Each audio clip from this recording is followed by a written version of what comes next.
Huh.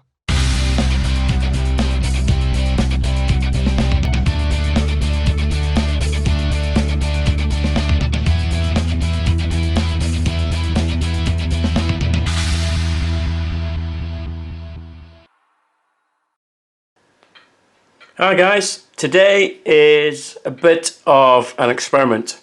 I've got an old Eachine E010s that I've been flying for 8 months now, and when I bought it I had a Flysky FSI6 radio, which I've still got, but since then I've upgraded the radio and I now use the Taranis QX7. Now I like this this micro quad so much. I didn't want to stop flying it, but I don't particularly want to have to keep two radios going. So what I want to try and do is convert this from FlySky to FrSky, and the way I'm going to try and do it is I'm going to try and put this XM receiver, if you can see that, put this little XM receiver onto this flight controller. Now this flight controller has the FlySky receiver built in, but there are 3 pins just here. You can see that just there. Let me see if I can zoom in a tad. Yeah, come on, focus. There are 3 pins just here. You've got 5 volts, ppm and S-bus.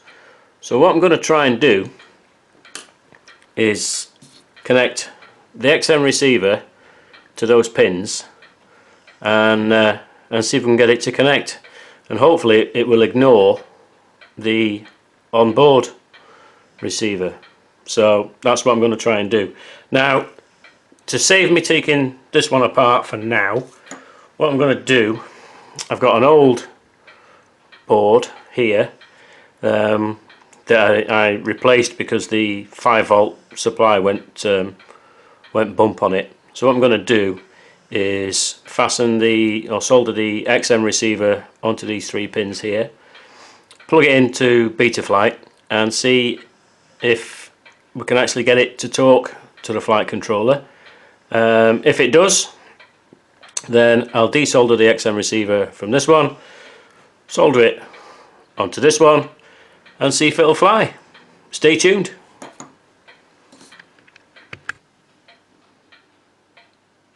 Okay, then what we've got here then is our spare flight controller, FlySky. We've got a little bit of spare silicon wire, red, black and yellow, and we've got our XM receiver. So you'll have to excuse me because the camera's back to front, so the only way I can do this and still be able to see what I'm doing. So what we're going to do first is just take a little bit of blue tack and just tin up our XM receiver. I think we'll do it to the opposite side of the antenna connection, and on there you will have where the square pin is S-bus, then 5 volts, then ground. So that's the way that's going to be wired up. So I'll just take a little bit of solder.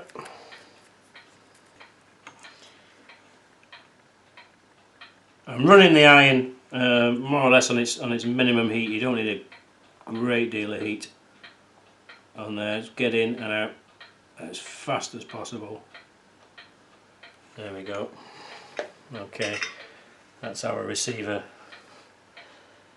tinned up. I'm just using blue tack just to keep it still while I solder it, but there, if that will focus, yeah, there you go. That's our 3 pads tinned up.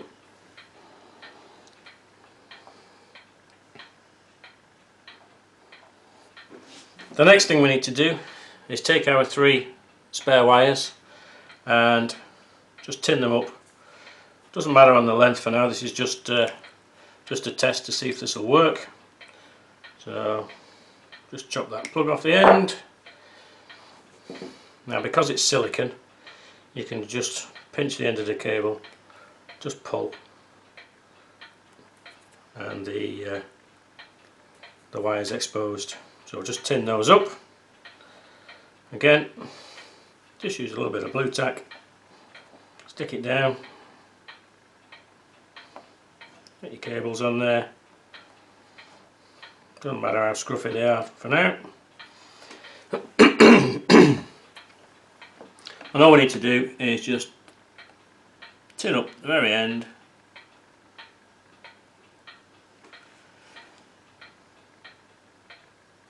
Here we go.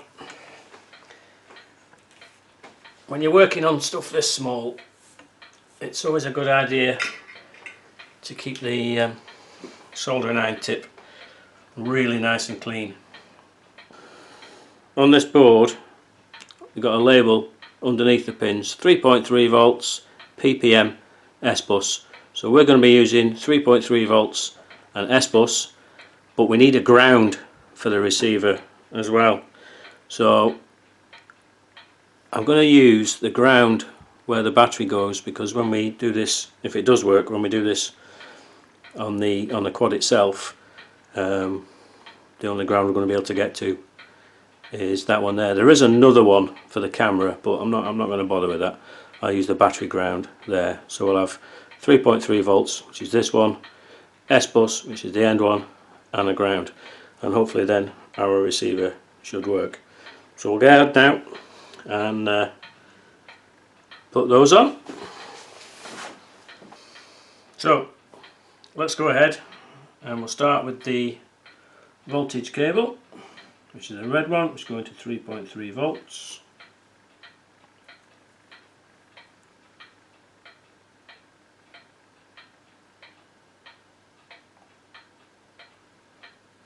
There we go. Next one, S-bus, which goes on this end one.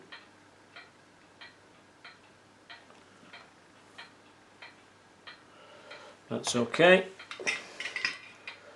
Just use the magnifying glass just to check those. Yeah, that one's not too good. So we'll do that one again.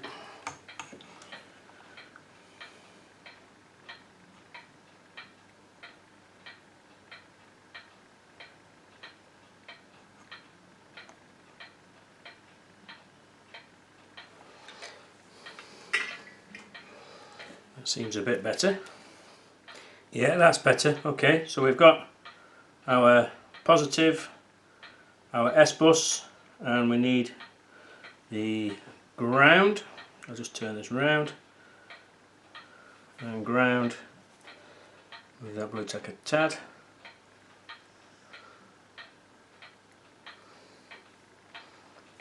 Just check those connections again. Yeah, they're okay. And ground is over here, just next to the USB connector. So I'll get our black cable and just connect that to ground. Okay, that's our 3 wires on our flight controller, and what we're going to do now is just connect them to our XM receiver. Like I said, the square pad is S-bus, the middle pad is 5 volts, and the one on the outside is ground. So when you turn it over, be careful, it goes ground, 5 volt, S-bus. So here's our little bit of blue tack. So ground, clean the tip. There we go. So ground being the first one, 5 volts,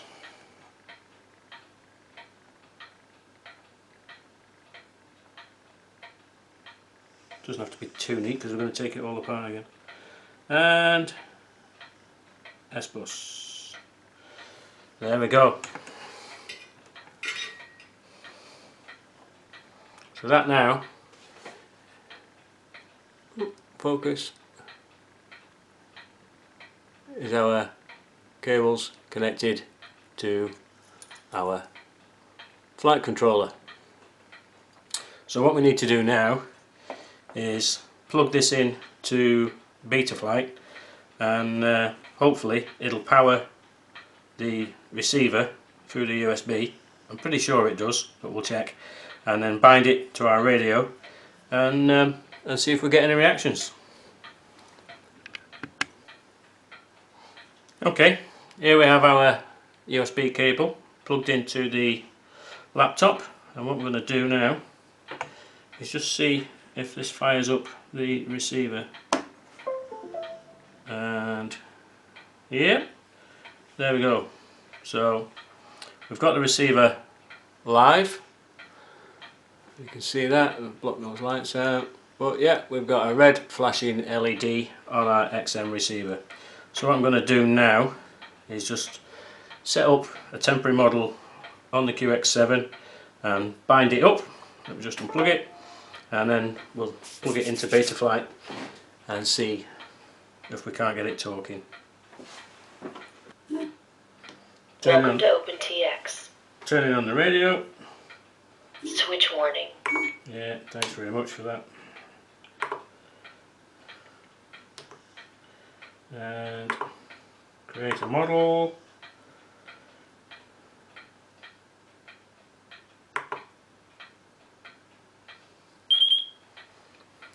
Okay, that's our Taranis looking for a bind.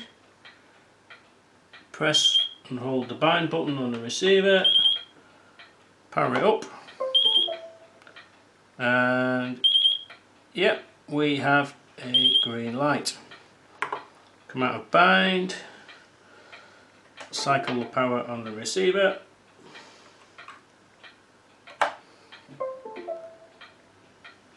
there we go. So we're bound, we've got a green light there now, if you can see that on there. There we go, we've got a green light on the receiver. And now we need to go into Betaflight. So we're in Betaflight now. Go over to connect, and yeah, sure enough, we're talking to the flight controller. And if we go over to ports, yeah, this is where it's going to get tricky. I'm not sure what we're going to need to do on the serial ports, because obviously it's not labelled, it just says S-bus. So down to the receiver tab, we do have things. No,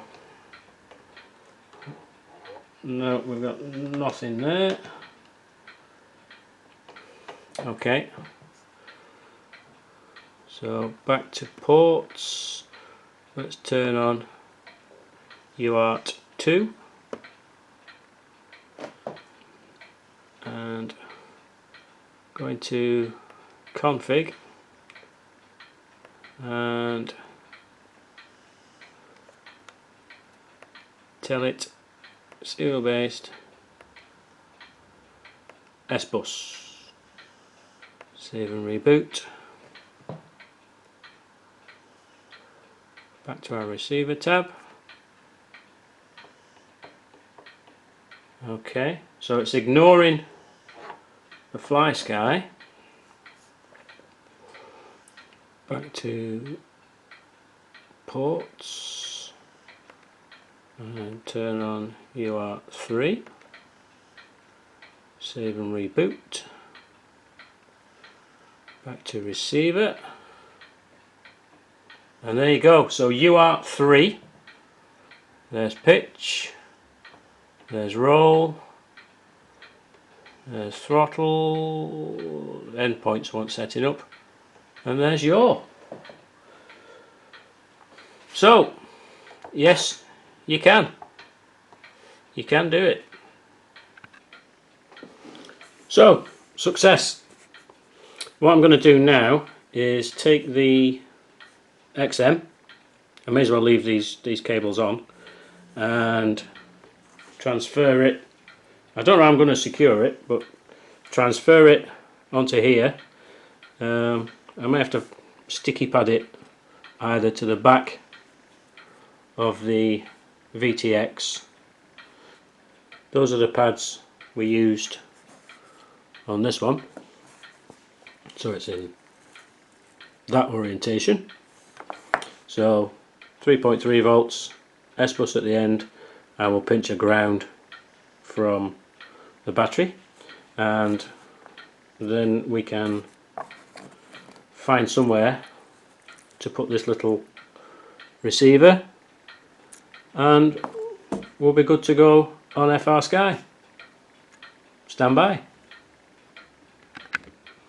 Okay, so what I've done is, as you can see, I have attached the positive S bus and the ground, a bit difficult to see on the camera, the ground on there onto the negative, and I've shrink wrapped the XM receiver, and all I've done is just coiled up the excess antenna cable and kept it within the shrink wrap, so all that will be sticking out is the important bit, which is this bit. And what I'm going to do, I think, whilst I'll try it, is when I remount the camera, which goes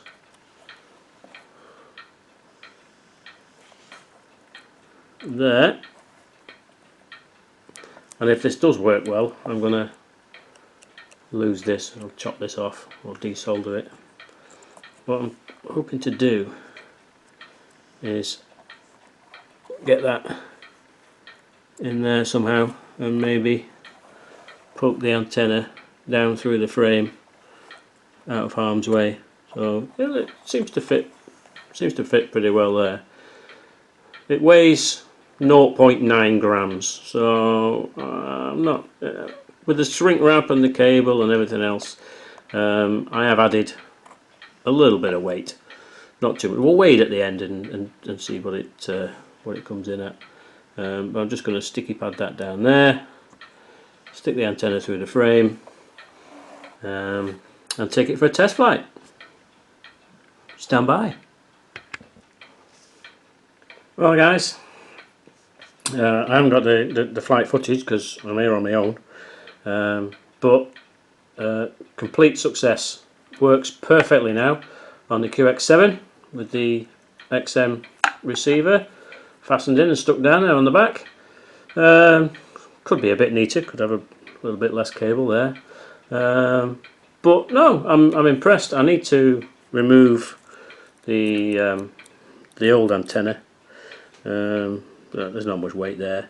All up now without a battery, it weighs 21 grams, so I'm quite happy with that. Let's see what how that compares to see how it compares to a King Kong Tiny 6. 20 grams, so really an extra gram. You can get away with an extra gram. It's, what is it, 5% increase. If I chopped a bit more wire off and chopped that extra receiver antenna off, but don't forget, this has got a separate VTX, a great big clover. It's got a separate VTX and a great big clover antenna. The video reception on these is markedly better than the King Kong, although I do like the profile of the King Kong. So there you go. If you want to, your old FlySky Eachine can be converted to run with your Taranis using FrSky XM receiver, and that's how you do it. Anyway, cheers guys, see you again.